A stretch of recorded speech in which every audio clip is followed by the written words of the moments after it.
Hey guys, this is HD, and I'm here to actually bring you guys a replay cast. And this time it's actually going to be myself playing, and I know that I'm not a pro gamer or anything by any standards. And I did say that I wouldn't cast any replay games of myself playing, but this game was pretty interesting, and I realized I haven't really casted that many 2v2s yet. So I thought I'd go ahead and just do this game, and this is going to be between myself, Mr. HD Starcraft down here, this red Zerg player, and my teammate, the blue Terran Zuxter. And we are going to be playing on Metropolis, which is the big city-like map. I do like the terrain for this map, as well as the kind of background images. Looks really cool. And our opponents are going to be the light blue Terran, and this color is really similar to the blue Terran. If you guys look over here, it's really hard to distinguish, especially when there's a battle going on, as you guys will no doubt see.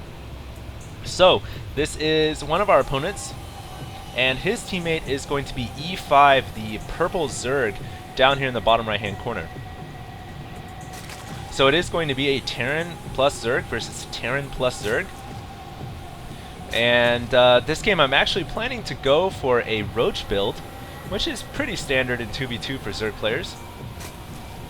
And in most cases, to go for a Roach build, you want to get 14 supply, throw down the spawning pool, and then build, I believe, 2 drones.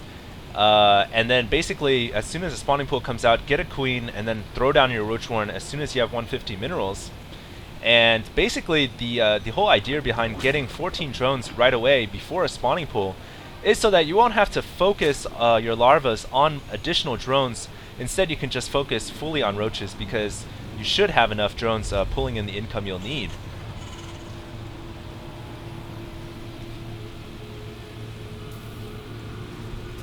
So my teammate here, Zuxter, is doing a full-on wall-off. He's got 2 supply depots and a rack. It's pretty nice, solid wall-off there. Nothing's going to be able to get through that.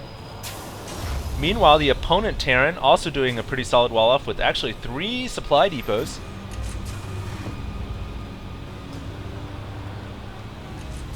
And we do see Zuxter, my teammate, getting his orbital command on his command center. Typically, you want to get that as quickly as you possibly can, because the mule will pay back for itself very, very quickly.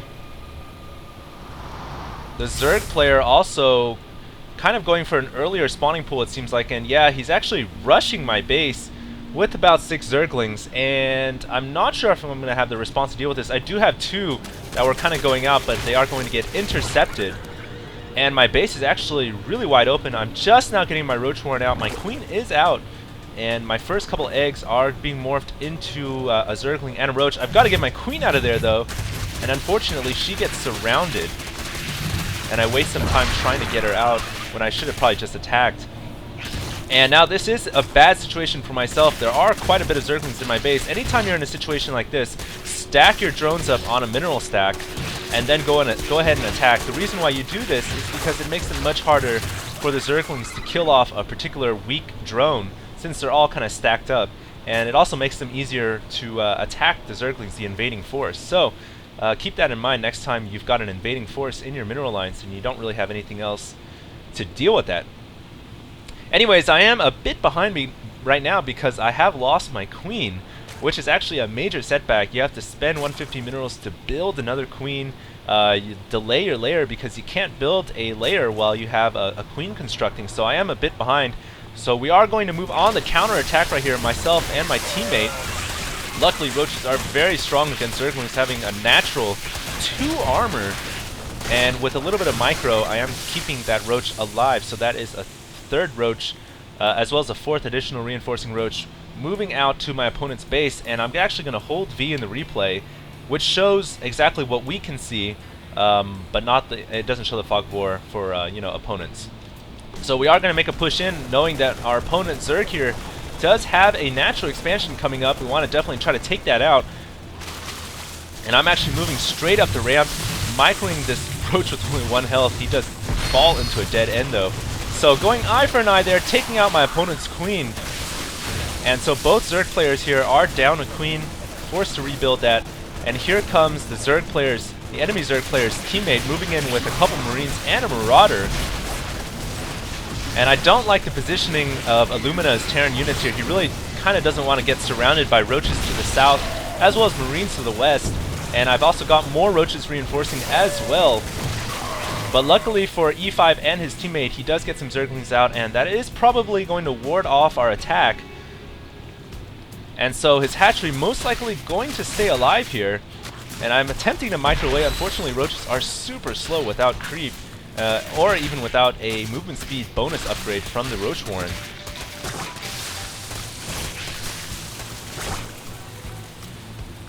And so we are going to make our way back in here, and it doesn't look like there's any forces. So I do have 3 roaches still attacking this hatchery, and I need to take down this hatchery, or at least take down a couple of the drones, which is what I'm focusing on. And my opponent here pulling his drone back into the mineral line, so I'm going to quickly snipe that drone away before my roaches go down. And this is bad for myself and my teammate because the Zerg player has an extra hatchery here. And so he does have the potential to make a lot more income, and that means we are going to fall behind unless we take down that hatchery eventually. And it's going to be better to do it sooner rather than later, since our opponent has spent 300 minerals on that hatchery, so he probably has less units. So my opponent here moving in, my teammate actually, Zuxter, moving in to take out the opponent's hatchery, and it looks like we are going to take it down. E5 running his drones away and up the ramp. Some Broodlings coming out from the blown up hatchery there, and I would say that Zuxter there, my teammate, did his job well killing off that hatchery, even though he lost off the majority of his attack force. The hatchery has gone down, and so that is 300 minerals lost in the investment bank. And my overlords here are kind of just popping away from the queens. 2 queens actually for E5, no doubt as a result of him originally having 2 hatcheries. And so right now, my teammate has grabbed his natural expansion, which is wise. He hasn't come under attack the entire game yet. Playing pretty well here, grabbing that expansion while attacking, which is ideal. Let's go ahead and take a look at the upgrades so far. No weapons or armor upgrades for my teammate. He does have a factory and a tech lab, so I'm not sure if he's planning to go for siege tanks or not. He did get a opponent did get a scan down, however. Meanwhile, I'm still pretty roach heavy back at my own base, and I am actually building a spire here, but you guys noticed that the scan did go down, and so I thought it'd be a little tricky here and cancel the spire after the scan went down and force them to kind of be scared, build a couple turrets, but instead of really going for the air, I was going to go for straight up econ instead. So I was hoping that would deceive them a little bit if they were able to see my spire with that comsat. And actually it looks like Illumina, the enemy Terran player, is going to move in with some Marines and some Marauders, so I am trying to get my roaches up here